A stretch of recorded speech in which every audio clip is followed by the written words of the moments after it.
我弟买房的80万，你到底给不给？今天必须给个准话！小静，家里真拿不出这么多现金，我们正在备孕，以后用钱的地方多着呢，总不能为了你弟掏空这个家吧？备孕？备什么孕？连我亲弟都不帮，你有什么资格让我给你生孩子？买房是他自己的事儿，凭什么要我们出首付？就不是我弟，你娶我报就是义务，舍不得出钱就是不爱我。好，那我们算算账。这2年你偷偷转走多少钱，心里没数吗？你爸妈旅游，你妈炒股补仓，你弟买车，前后51万，全是你从共同账户转的，1分没还。现在还要80万，你当我是印钞机？他们生我养我，我给点钱怎么了？我弟是老李家独苗，我不管谁管。这80万你今天必须给，不给谁也别吃饭。那就都别吃了。秦东，你疯了！给你弟买房不是我的义务，之前那51万不还清，以后别想再拿家里1分钱。好啊，要么转80万，要么马上离婚。只要提离婚，他肯定像以前一样服软。就算离了，我也能分1半家产给我弟买房。行，离婚吧。这可是你说的，别后悔。签字，房子存款分我1半，我马上走。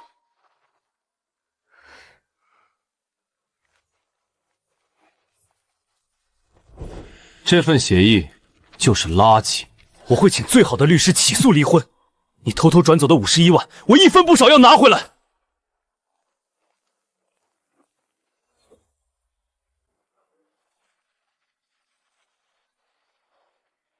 先生，您尾号8848的副卡已停用，这是近2年的流水明细。谢谢。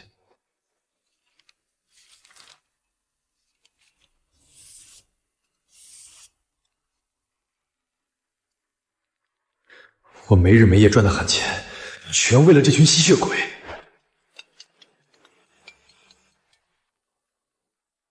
秦东，你死哪儿去了？别以为躲书房去睡就能吓唬我，这种把戏我看腻了。说完了。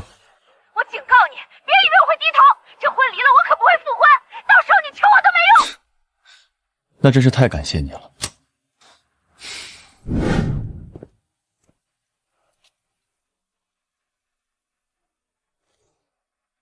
从资料上看，女方未经你同意，擅自将超过50万的夫妻共同财产转移给娘家，这在法律上属于严重侵犯夫妻共同财产的重大过错。秦先生，您的诉求是什么？我要他净身出户，同时追回那51万。没问题，对方存在重大过错，我会主张让他承担全部追讨义务。不过一旦判决，您妻子不仅1分钱拿不到，还会背负欠款。就这么办。对付吸血鬼不需要仁慈。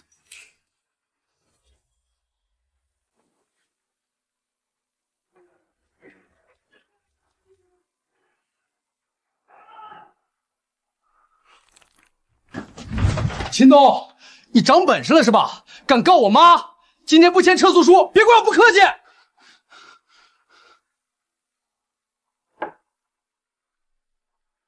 不还钱，别想我撤诉。哎，去你的还钱！老子今天教你做人。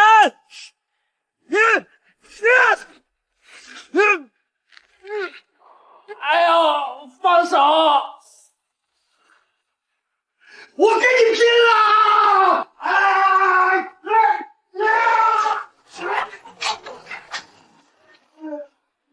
杀人了！黑心女婿打老丈人了！大家快来看啊！秦东，你太过分了，他们是我爸妈和弟弟。喂，程安元吗？这里有人入室抢劫，地址是……程安元同志，这个畜生长期家暴我女儿，还打我老伴儿和儿子，快把他抓起来！谁先动的手？是他，我们进门没说话，他就动手。你这个是女主人吧？当时什么情况？程安元同志，我作证，秦东最近脾气很暴躁，我爸妈是来劝和的，他不由分说就打人。好，你很好。秦先生，如果家属作证，我们将依法拘留你。我有监控作为证据。李耀祖，你个混蛋！你敢踹我家门！你竟然在家里装监控，你太可怕了！你故意设套害我们！提出离婚的第2天，我就在客厅装了带收音的监控，就是为了防止你诬陷。寻衅滋事，入室伤人未遂，还有你诬告作伪证，跟我们走一趟吧。误会，都是一家人闹着玩的。我可以不追究入室责任，但你们必须立刻道歉，然后带着东西滚出去。对不起。你呢？对不起。带着你的垃圾家人滚！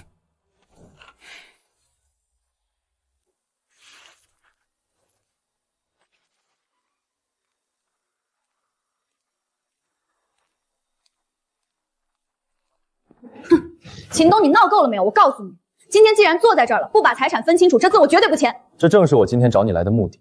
算你识相，我也不多要。市中心那套房子现在值300万，卖了咱们一人一半，家里现有的存款分我一半。只要钱一到账，我立马在离婚协议上签字，成全你。李女士，今天是庭前最后一次和解，我建议您先看看法律条款。你算什么东西？我跟我老公分家产，轮得到你插嘴吗？李女士，您冷静点，听听对方怎么说。这是市中心房产的购房合同以及全额付款凭证。这套房产是秦东全款购买的，这属于秦东先生的婚前个人财产，与您没有半毛关系。放屁！我嫁给他2年，那房子天天住，凭什么没有我的份儿？我为了他，大好青春都搭进去了，没有功劳也有苦劳，房子就是共同财产。李女士，法律上这确实是婚前全款个人财产，您分不到。好，就算房子我不要了，那存款呢？家里的现金存款必须平分。李女士，根据我们调取的银行记录，您在婚姻存续期间瞒着秦东，先后14次向娘家转账，总计51.2万元。这种严重侵害夫妻共同遗行为，甚至不分现有财产。你胡说八道！家里的钱我有处置权，我把钱拿去帮我父母和我天经地义，他们是我唯一的家人，我有什么错？赵律师，女方补贴娘家是人之常情，这不能算作恶意转移财产。人之常情。好，那我问你，这51.2万有借记吗？没有，一家人写什么借记？有约定具体的还款时间吗？我弟以后有钱了肯定会还。这2年有实际归还过1分钱的转账记录吗？没有。既然什么都没有，那就构成对夫妻共同财产的严重侵害。秦先生现在的诉求是，你不仅要净身出户，这51.2万必须全额从你个人名下退还给秦先生。黄律师，你说话啊！你帮我反驳他，凭什么让我还钱？李女士，这官司没法打，对方证据链完美闭环，您这完全是恶意转移财产。如果对方报案，您可能会面临刑事责任。抱歉，这个案子我不接了。李女士，签字吧。协议上写的很清楚，你净身出户并承担51.2万的债务。如果你不签，我们马上拿着这些证据去起诉，到时候可就不只是离婚这么简单了。秦东，你真的要这么狠吗？你非要把我逼上绝路吗？把你逼上绝路的首尾不是我，是你自己。你还不起，就叫他们还。秦东，我们能不能再谈一谈？我不要钱了，不要房子，我们也不离婚了，好不好？不用了，我们之间的账已经清零了，你自由了。去找那个你满心向着的娘家吧。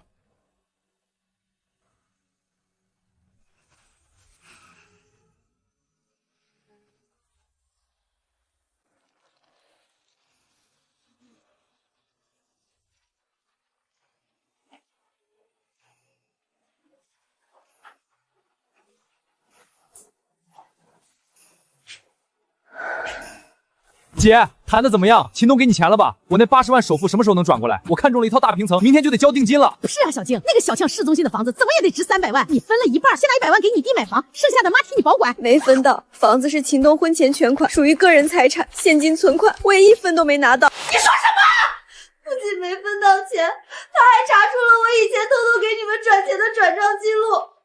协议上写的清清楚楚，我净身出户，还要把以前给你们的51万全部还给秦东。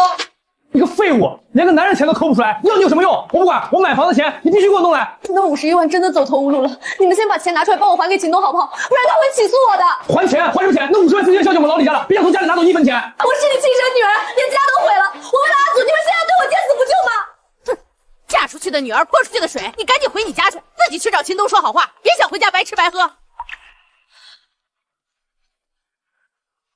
既然你们不帮我，以后也别求我。各位，这份1800万的项目方案，我们不仅能保证进度提前半个月，更能将整体成本压缩15%，极致的效率和利润就是我们最大的诚意。秦总监，非常精彩的答辩，预祝我们合作愉快。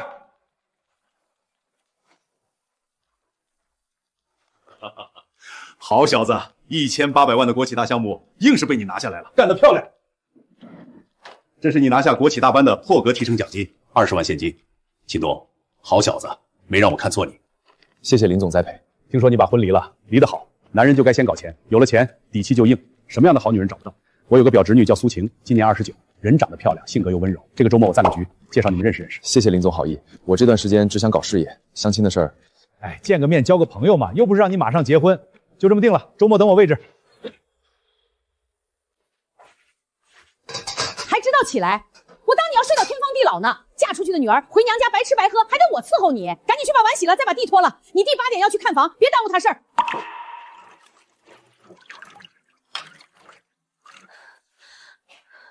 一天就知道躺，赶紧起来去菜场买菜做饭。今天你弟女朋友要来家里吃饭。妈，买菜钱，你吃家里的用家里，买点菜还好意思找我要钱？妈，我身上只有几十块钱了。离婚的时候我1分钱都没拿到。你跟我说这个有什么用？那钱是你欠的，又不是我们欠的。你个大活人，不会自己去赚钱吗？我告诉你，今天这菜你必须买，要是让你弟女朋友，你就给我滚去。才32块钱，你可真没用。算了，先把这32块给我，我买包烟，买菜的钱你自己想办法，去跟你那些同学朋友借啊，不然就去打零工。今天刚来，你先负责大汤传菜，动作麻利点。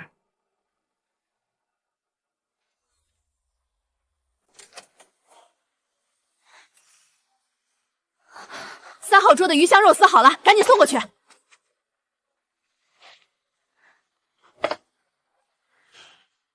服务员，拿3双公筷。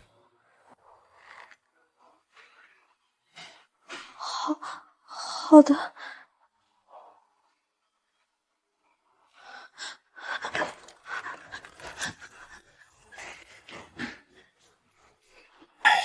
这服务员怎么慌慌张张的？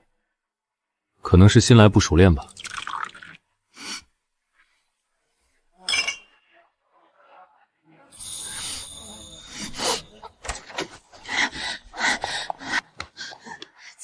秦东，我知道错了，以前都是我不好，我不该偷偷转钱给我弟，不该跟你闹离婚，你原谅我好不好？我们复婚吧，我以后再也不管娘家的事了，我好好跟你过日子。李静，我们已经离婚了。我真的知道错了，你再给我一次机会怎么了？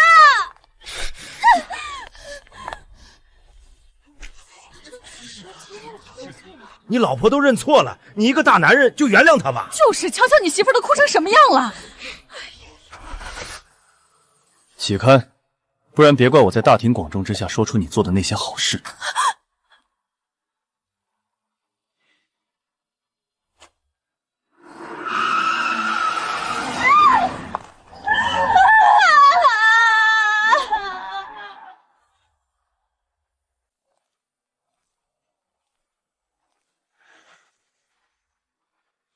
秦先生你好，请坐。苏医生你好，叫我秦东就好。苏小姐，你要的手冲蓝山还是老样子？谢谢。你经常来这里？家里人有时候会在这里谈事儿。林叔叔总跟我夸你，说你工作特别拼。上次那个1800万的项目，你连续熬了1个月的夜。没办法，做我们这行的就是这样。你当儿科医生也很辛苦吧？每天要面对那么多孩子。是啊，有时候遇到哭闹不止的孩子，确实挺头疼的。不过看到他们康复出院，又觉得特别有成就感。林叔叔跟我说了你的事儿，其实我觉得离婚不是什么丢人的事儿，及时止损才是最明智的选择。你不觉得我太狠心了吗？很多都是一日夫妻百日恩，就算他有错，也不该把事情做绝。夫妻之间的恩情只知道索取，不懂得付出，甚至把对方当成提款代金了。你只是拿回了属于自己的东西，没有什么错。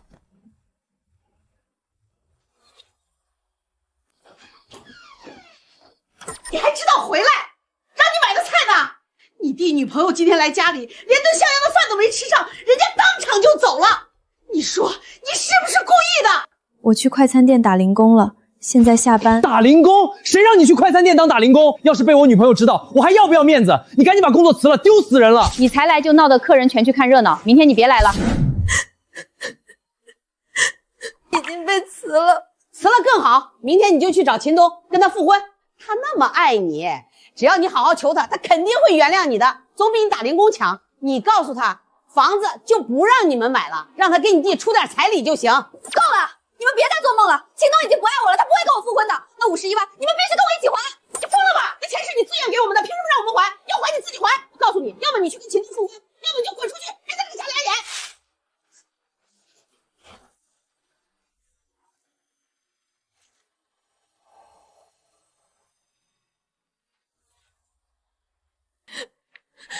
秦东，我真的知道错了，只要你能原谅我，我以后什么都听你的。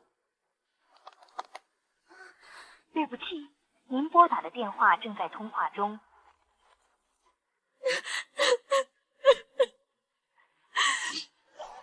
秦东向来嘴硬心软，只要我诚心认错，他肯定会和我复婚的。这一次，我再也不会管我妈和耀祖了。等我和秦东复婚，这高档小区就是我们的新婚房了。阿东，你为什么要把我的电话和微信都拉黑了？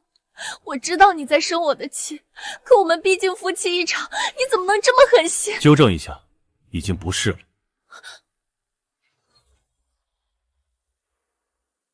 阿东，是谁啊？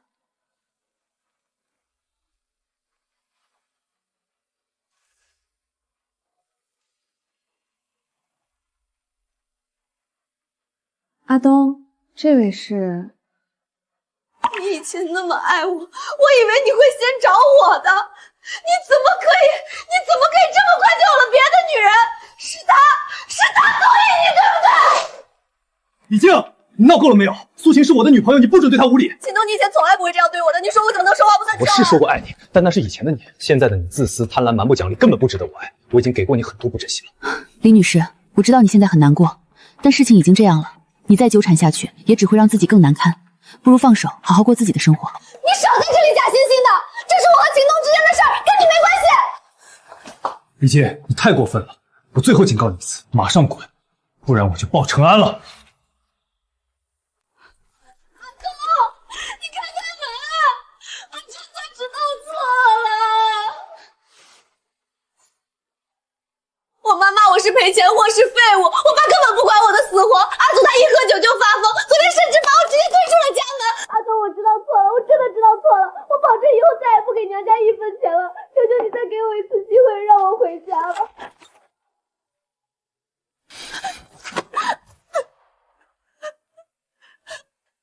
李静，你凭什么以为我还会回头？你把我当傻子吗？不是的，阿东，我是爱你的。爱？你瞒着我把家里50多万转给你弟叫爱，你娘家人闯进家打我，你当着程安源的面做伪证叫爱，你的爱我承受不起。成年人要为自己的选择付出代价。真的一点机会都没有了吗？没有，走吧，别再来恶心我了。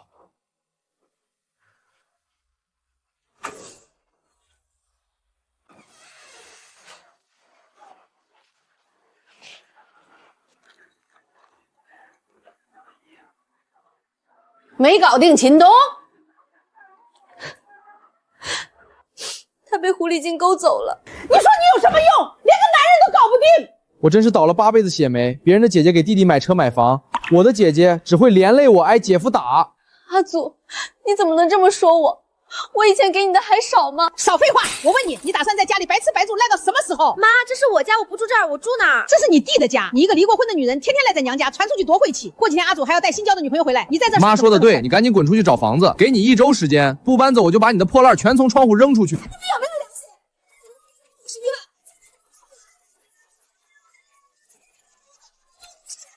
？51万。那是你的命，你当姐姐的为我这个弟弟付出点怎么了？我可是家里的独苗，花你点钱天经地义。你这个混蛋，你还敢骂我？今天你给我滚！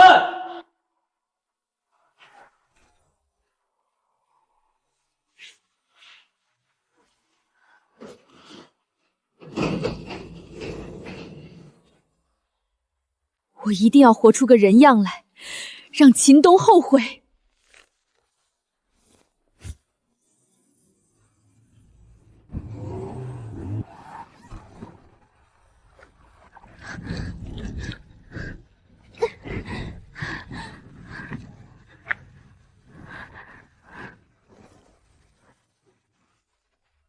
你看看几点了？迟到了整整半个小时，汤都洒成这样了，猪都不吃，你让我怎么吃？对不起，大哥，外面雨实在太大了，我摔了一跤。哼，少给我卖惨，赔钱，不然我投诉你。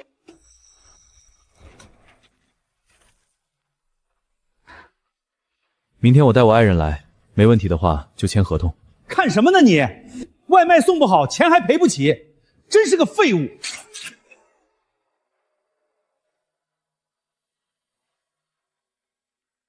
东，我真的知道错了，你看我现在这样惨，你就原谅我吧。惨是你自找的，别忘了你还欠我50万。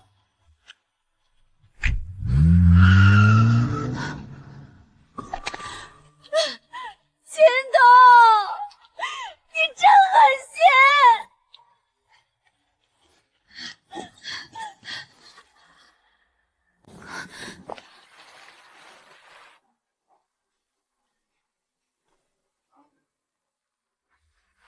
那曾是属于我的男人，那个位置，那种温柔，原本全都该是我的。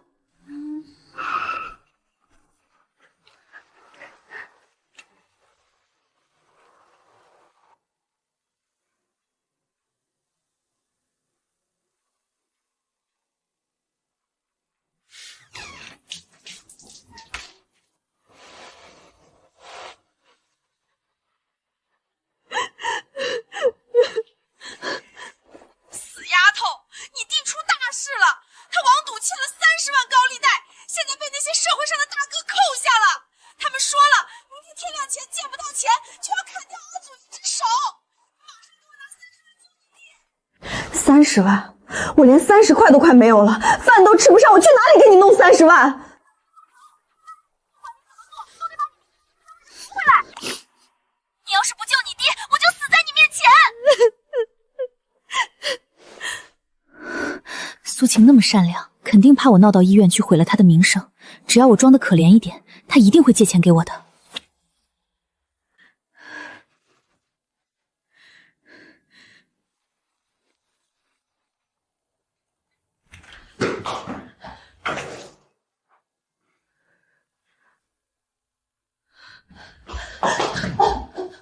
苏医生，我知道你是个好人，我求求你救救我一家吧。李女士，这里是医院诊室，请你先站起来说话。我弟弟突发重病，现在正躺在医院等30万的手术费救命，我实在走投无路了，苏医生，只要你马上我立下30万，我这辈子永远离开这座城市，绝对不再出现在你们面前。你可医生的职业有什么误解？重症手术的流程和费用我比你清楚得多。况且，据我所知，你弟弟得的根本不是什么要命的疾病，而是王赌欠下高利贷的穷病。你胡说什么？谁告诉你这些的？秦东从不瞒我任何事，但我没想到你会跑到我这来卖惨。好啊，既然你也都知道了，那我就不装了，我现在就开门去走廊上大喊大叫，我说你是个破坏别人家庭的小三，我看你以后还怎么在这家医院做人。你大可以去喊，我也想看看敲诈勒索会被判多久。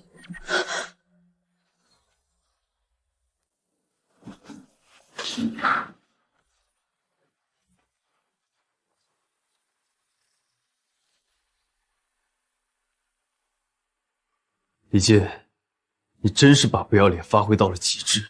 秦东，我就是太走投无路了，那些催收的人说不交钱就要砍了阿祖的手啊。那你更不需要来借钱了，我已经替你们解决了这个麻烦。你帮我还钱了，我就知道你心里还是有我的。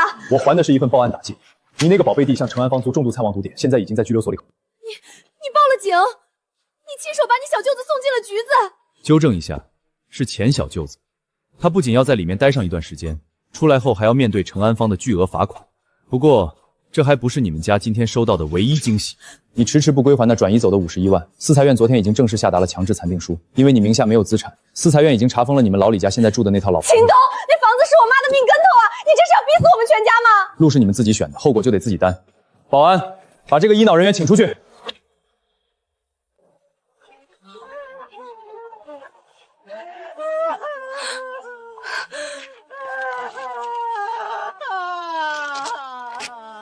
我们不能封的房子啊，这是我养老的房子啊！同志，那钱是女儿欠的，关我们老两口什么事儿啊？根据司裁院调查，欠款资金绝大部分流入了你们二老的账户，并用于这套房产的装修和生活挥霍，属于恶意转移财产。如果你们阻碍执法，我们将依法采取强制拘留措施。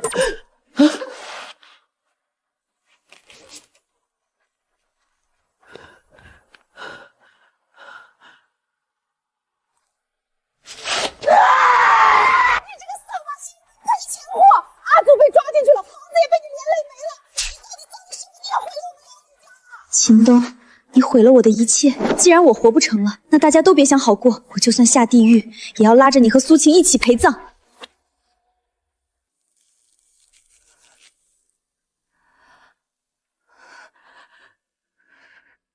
秦东、苏晴，你们毁了我的家，断了我的活路。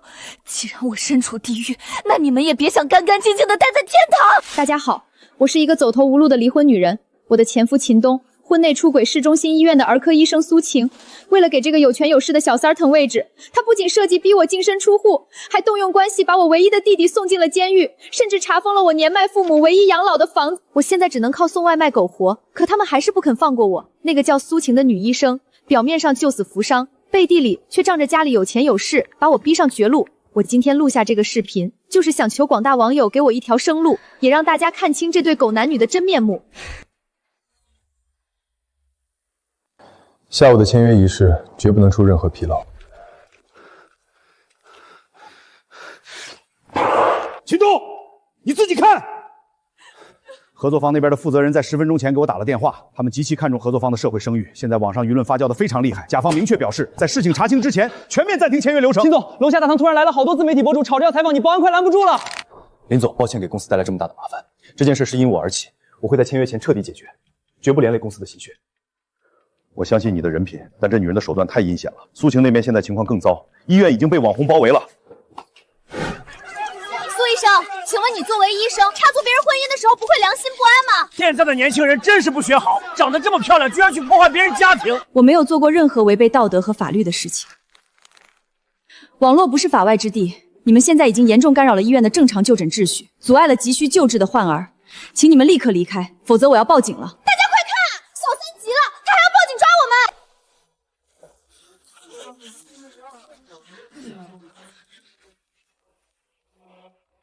刚刚发生的画面我都记录下来了，这件事我会按照正规渠道处理，希望大家正视今天的举动，妥善解决问题。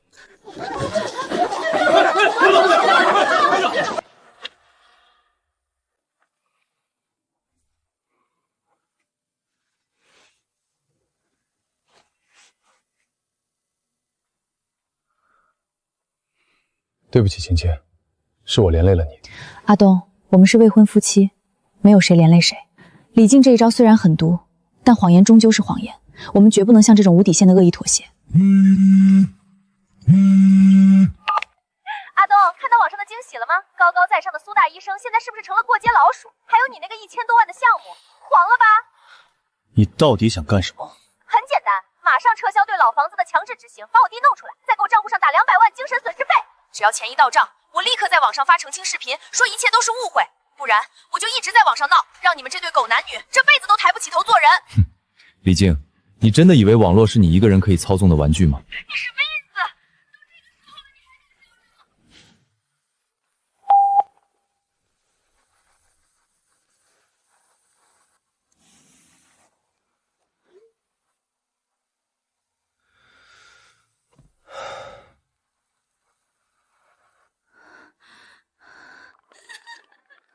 秦东，你再硬骨头又能怎么样？在千万网友的口水面前，你那个破公司都不值一提。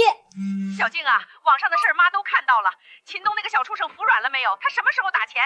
房子明天就要法卖了。妈，你急什么？现在主动权在咱们手里。秦东那个1800万的项目等不了，苏晴也被网暴的连班都上不了，他们现在比我们急，最迟今天下午他们肯定会打钱。是我女儿，等钱一到账，咱们先把你弟扶出去，剩下的钱咱们再付新房子，再也不受那个窝囊气。放心吧妈，好日子还在后头呢。林总、秦总监，鉴于目前网络上针对秦总监的负面舆情已经严重影响到我方的企业形象，经过集团高层紧急磋商，我们决定无限期暂停本次签约，直到事情有明确且官方的定论。王总，您听我讲，网上的那些绝对是恶意造谣，秦东的人品我们全公司都敢打包票，您再给我们一点时间澄清。林总，我们只看事实和证据，不看口头保证。抱歉。王总，您要的事实和证据已经来了。王总，恳请您看完这个视频，再决定能不能给我们一个机会。马上撤销对老房子的强制执行，把我弟弄出来，再给我账户上打200万精神损失费。只要钱一到账，我立刻发澄清视频。王总，我确实处理过一段失败的婚姻，但我从未违背过法律和道德的底线，这是我的底气，也是我对这份1800万合同的诚意。秦总监，面对如此恶劣的造谣，依然能保持冷静，绝地反击，极力诉诸和危机处理能力让我刮目相看。把合同拿过来，我们现在就签。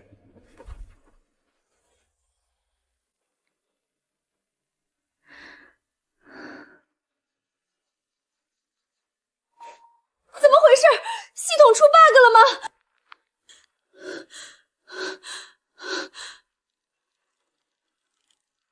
完了，全完了！秦东他居然留了录音。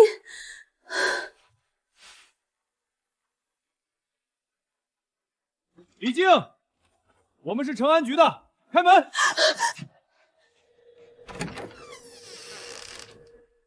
李静，你涉嫌利用网络舆论敲诈勒索他人，现在依法对你进行传唤拘留。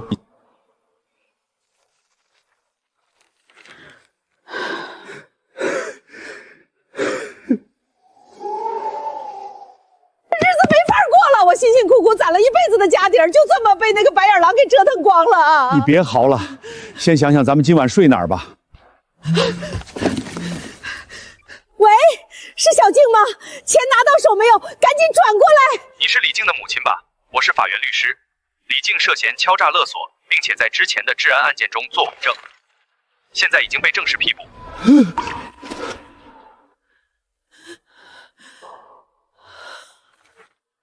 桂兰，桂兰，你醒醒啊！啊！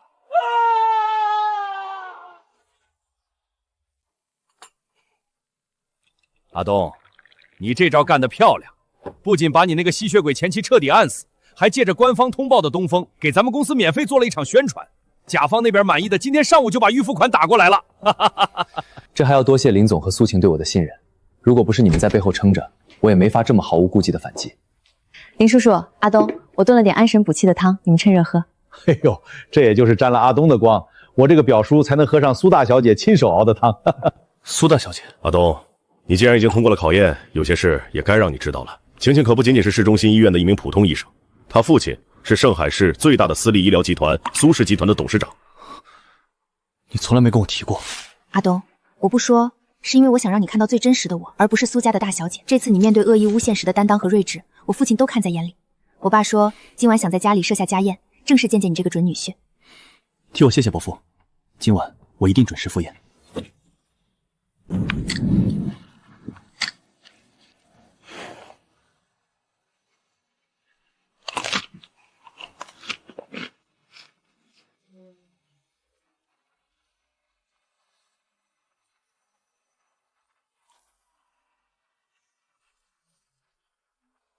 大小姐好，秦先生好。秦东，你害得我老李家家破人亡，自己却想攀上高枝过舒坦日子，做梦！今天我要是不狠狠撕下你一层皮，我就不姓曹。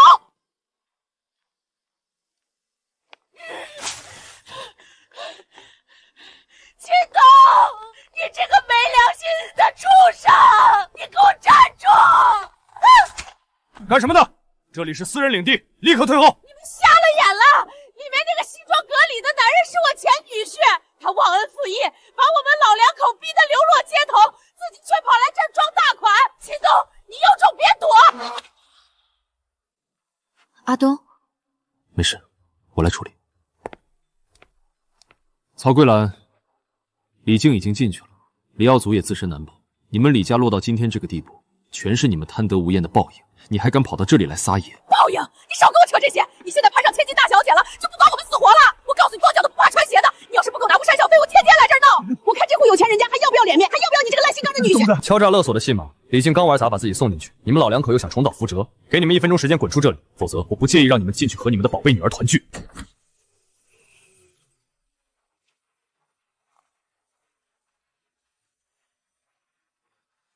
门口吵吵闹闹的，成何体统？爸，您怎么出来了？一点小麻烦，阿东能处理好。这位大老板呀，你千万请动这个白鹤片了啊！千万别轻视这个嫌贫爱富的白眼2年，一碰上你女儿，就设局把我们家的房子抢走，还把我女儿和儿子都弄进了监狱啊！你把女儿嫁给他，迟早要被他克死啊！曹女士，秦东和你们李家的所有过往，我这里早就调查过了。在我苏家的地盘上撒野，你们找错了对象。是，老爷。完了，全完了！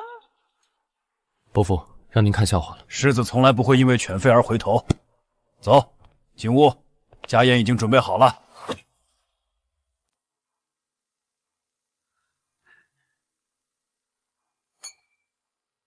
表哥，这次多亏了阿离临危不乱，那个1800万的国企项目今天已经顺利走完流程，首付款都打进公司账户了。阿东确实有勇有谋，晴晴的眼光不错。别说，秦东1800万的项目就把你高兴成这样，咱们苏氏集团随便露点钱小舅子亲手动。再说了，秦先生这危机公关确实厉害，毕竟是把秦面妻和钱小舅子亲手送进去换来的，这般大义灭亲的狠辣手段，一般人可真学不来。苏副总谬赞了。对待豺狼，自然要用猎枪，只有割掉腐肉，才能保住大局。比起让苏氏和林总的公司因为我的私事受损，我个人的名声不值一提。子轩，那一家子吸血鬼是罪有应得。你想得来，阿东这叫当机立断。好一个当机立断！既然秦先生这么有本事，不如替集团分担点真正的压力。城南的云星广场的烂尾项目现在一团乱麻，好几家合作在闹解约。秦先生要是真有能耐，就把这个烂摊子翻活。堂哥，你太过分了！新兴广场连集团里最资深的项目经理都束手无策，你这不是故意刁难阿东吗？怎么，堂堂1800万项目的大功臣，连这点挑战都不敢接？要是怕了，就老老实实当苏家的准女婿。苏副总，激将法对我没用，但既然是苏氏集团的难题，我秦东责无旁贷。新兴广场的项目我接了，痛快。不过商场无父子，咱们得立个规矩，如果半个月内你搞不定那些闹事的合作商，让集团蒙受损失，你就必须主动引咎辞职，并且永远离开我妹妹。苏子轩，一言为定。但如果半个月内不仅搞定了合作商，苏副总，你要是能做到，我这个副总的位置让给你坐。好，年轻人就该有这股冲劲儿。阿东，明天你去新兴广场走马上任，我很期待你的表现。老刘，秦东明天就会去新兴广场接手烂摊子，你们明天带头去项目部讨债，只要让他下不来台，完不成任务，原包工头欠你们的违约金，我苏子学自掏腰包双倍补给你们。苏总放心，对付这种空降的毛头小子，我们手到擒来，绝对让他灰溜溜的滚出上海市。这里边是10万定金，外加一份伪造的内部贪污账本。只要你今天去林兆成的公司大闹，一口咬定秦东在项目里吃拿卡药，事成之后，剩下的90万马上打到你账户上。你放心，这种事儿我最拿手。秦东那个小畜生害我全家流落街头，我今天拼了这条老命，也要砸了他的饭碗，让他身败名裂。秦东，今天我就让你后悔得罪我。林总、秦总监，第一站就看你们的了。王总放心，秦东做事最稳妥，这项目交给他，绝不会出岔子。老天爷不长眼呐！秦东这个贪污犯，黑心干的吸血鬼，大家看看他的真面目啊！林老板，还有这位大老总，你们千万别被秦东骗了，他在前几个项目里暗中联合外包公司吃回扣、伪造开销，贪了公司好几十万啊！林总，这是怎么回事？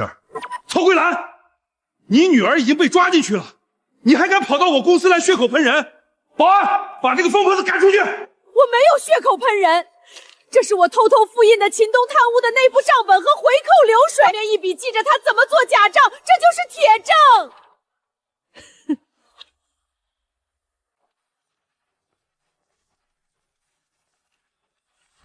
曹桂兰，指使你来闹事的人，看来是个毫无常识的蠢货。你死到临头还敢嘴硬，白纸黑字写着你做假账的日期和金额，你还想抵赖？王总，您是财务出身，不妨看看这份所谓的铁证。这上面写着，我在去年2月29日通过建材尾款的方式套现了3万元回扣，可是去年根本不是闰年，日历上只有2月28日。请问曹桂兰，我是怎么穿越到一个不存在的日期去回扣的？荒谬至极，连造假都造得如此跌劣，简直是在侮辱人的智商。这不可能，这一定是你们包庇他！你以为随便拿几张假纸来闹事就能毁掉我的事业？我会起诉你损害我的商业信用，送你和你的儿女进去团聚。不是我干的，是有一个男的给过钱让我干的。苏子轩，你果然按耐不住了。林总、王总，这出闹剧的幕后主使我已经知道是谁了。这不仅是对我个人的诬陷，更是想借机搅黄我们的大单。秦总监，商业竞争用这种下三滥的手段，简直毫无底线。你放心，我们的合作绝不会受这种跳梁小口的影响。多谢王总信任，接下来的清理门户就不脏您的眼了。联系集团法务部，起诉告曹桂兰造谣、诽谤、勒索。秦东，你不能好死，我是你长辈啊！苏子轩，既然你急着找死，那就别怪我斩草除根。苏副总，今天要是见不到欠我们的尾款，我们这几家工程队就联合罢工，把你们苏氏集团的牌子给砸了。老刘啊，不是我不给你们结款，现在这个烂摊子归新上任的秦东管，他要是不拿钱，我也没办法呀。想结款没问题，不过在这之前，我们得先把你们吞进去的账算清楚。秦东，你发什么疯？你没完成任务就想反咬一口？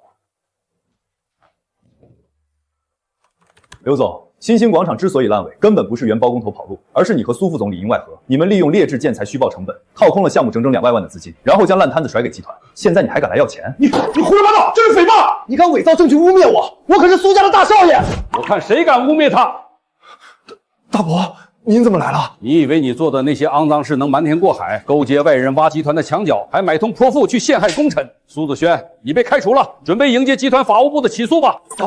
大伯，我错了，我把钱都退回来，求您给我一次机会。苏总、秦总，都是苏子轩逼我这么干的，尾款我们不要了，千万别告我们啊！把这2个集团蛀虫赶出去。各位合作商，之前集团监管不力给大家造成的损失，我们会在3个工作日内按照合同约定全额结清。后续新兴广场的建设将由秦东全权负责。我相信我们一定会给大家一个满意的结果。阿东，你没让我失望。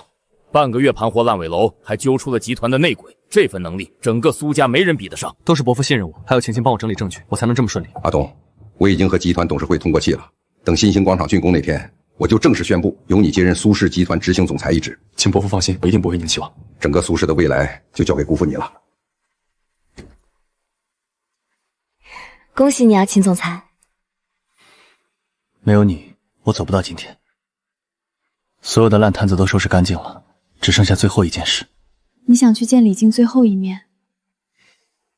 不是心酸，是想和过去彻底画个句号。他欠我的，法律会给我公道，但我欠自己一个交代。我陪你一起去。我自己去吧，免得他迁怒你。我不想你受气，一点也不行。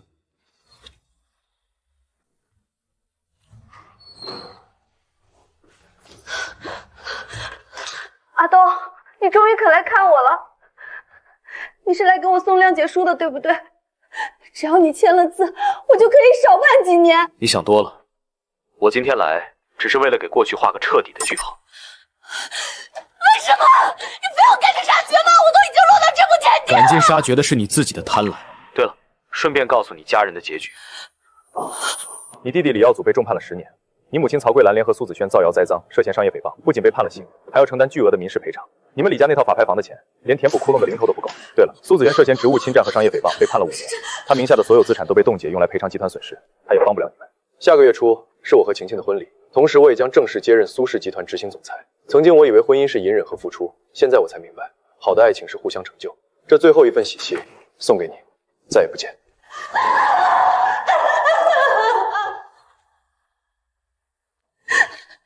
阿东，我错了，我真的错了。如果能重来一次，我再也不管我弟了。阿东，你带我回家好不好？感谢各位媒体朋友的到来。今天不仅是新兴广场涅槃重生的军功仪式，更是苏氏集团跨入新时代的重要时刻。在此，我正式宣布，秦东先生将全权接任苏氏集团执行总裁一职。这一路走来，我跌入过谷底，也见识过人性的贪婪与黑暗，但我从未放弃过底线，更没有停止过向上的脚步。事实证明，只要你足够强大，那些试图将你拖入泥潭的宵小，终将被时代的洪流彻底碾碎。